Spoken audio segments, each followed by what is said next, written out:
Hello students, ninth Hindi medium class. हमारा SS का तीसरा चैप्टर नाथसीवाद और हिटलर का उदय कंटिन्यू है।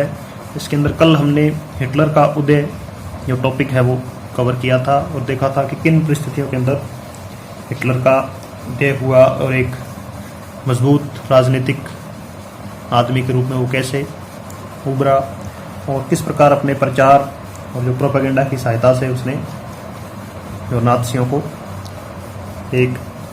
खुद को एक ऐसे रूप में पेश किया कि जैसे वो जनता का अवतार है, वो मसीहा है उनका। आज हम देखेंगे टॉपिक लोकतंत्र का ध्वंस।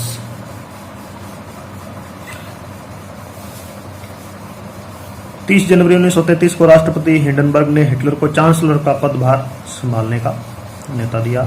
जर्मनी के अंदर जो देश को चलाने वाले होते हैं उनको चांसलर बोला जाता है। तो राष्ट्रपति हिंडनबर्ग ने हिटलर को चांसलर नियुक्त किया 30 जनवरी 1933 को। यह मंत्रिमंडल में सबसे शक्तिशाली पद था, तो हिटलर को सबसे शक्तिशाली पद दिया गया। और तब तक नाथसी पार्टी रूढ़िवादियों को भी अपने उद्देश्यों से जोड़ चुकी थी। जो नाथसी पार्टी थी उसने जो रूढ़िवादी लोग थे, जो प्राचीन मूल्यों के अंदर विश्वास रखते थे, तो उन लोगों को भी क्या है जो अपने उद्देश्य थे उनको उनके साथ जोड़ दिया था।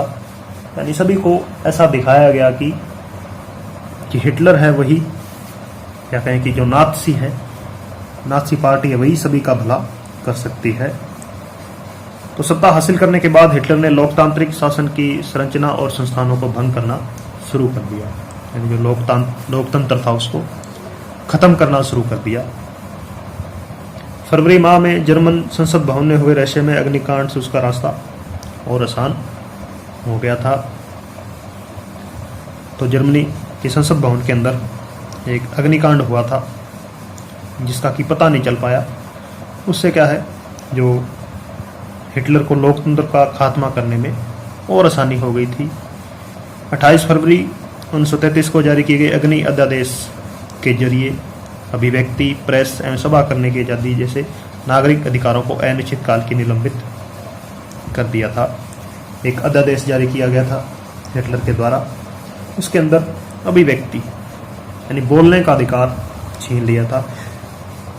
यानी हिटलर या नाथसी पार्टी कोई गलत काम कर रही है तो उसके खिलाफ आप नहीं बोल सकते। प्रेस यानी मीडिया के ऊपर लगाम लगा दी गई थी और आप सभाएं भी नहीं कर सकते थे। तो आप देख सकते हैं कि ये तो लोकतंत्र के मुख्य स्तंभ होते हैं। वाइमर संविधान में इन अधिकारों को काफी महत्वपूर्ण स्थान प्राप्त था, तो इन अधिकारों को ही क्या है छीन लिया था। इसके बाद हिटलर ने अपने कट्टर शत्रु कम्युनिस्टों पर निशाना साधा।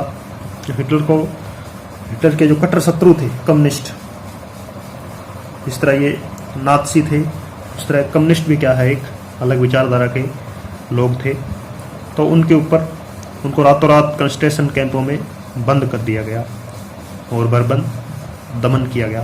कंसंट्रेशन कैंप क्या होते हैं कि ऐसे कैंप जो कि जिनके अंदर एक प्रकार का जेल खाना है और उसके चारों ओर क्या है बिजली की तारों से उसको करंट लगा दिया जाता है कि कोई बाहर ना आ सके। तो उनके अंदर उनको रखते थे।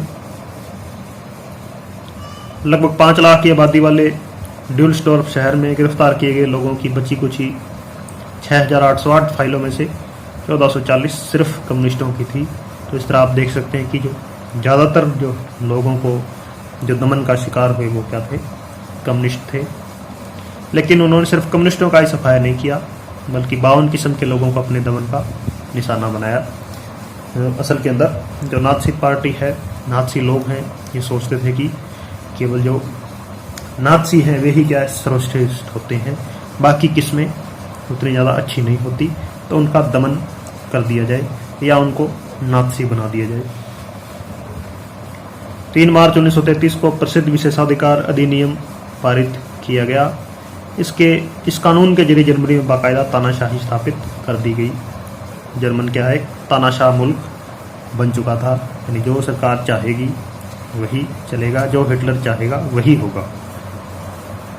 इस कानून ने हिटलर को संसद को हाशिए पर धकेलने और केवल अध्यादेशों के जरिए शासन चलाने का निरंकुश अधिकार प्रदान कर दिया। यानी जो संसद थी, लोकतंत्र था, वो पहले ही खत्म कर चुका था।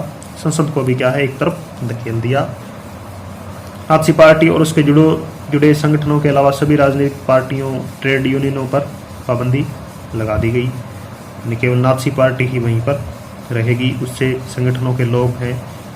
बाकी सभी राजनीतिक पार्टियां हैं या कोई ट्रेड यूनियन है, कोई भी संगठन है, सभी के ऊपर पाबंदी लगा दी गई। अर्थव्यवस्था, मीडिया, सेना, न्यायपालिका पर राज्य का पूरा नियंत्रण स्थापित हो गया।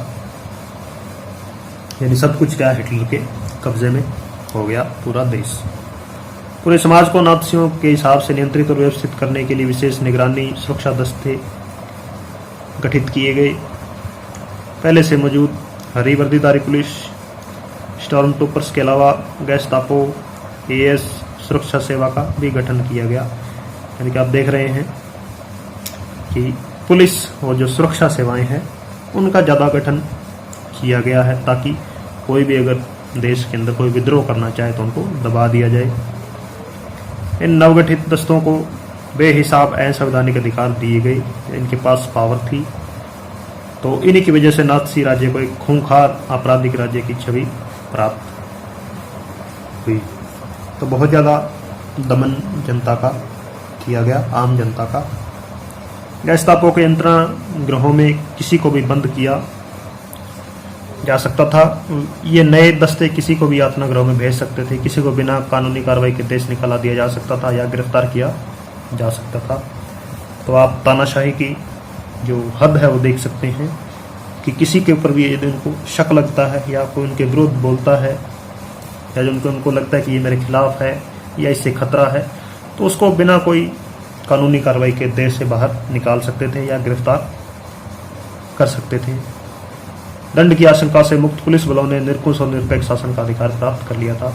जो पुलिस बल थे उनको किसी प्रकार का डर नहीं था, तो वे बहुत ज़्यादा क्या है, निरंकुश हो गए थे, अपनी मनमर्जी से कुछ भी कर सकते थे। तो ये तानाशाही की पराकाष्ठा था जो कि हिटलर के समय के अंदर हुई। Thank you.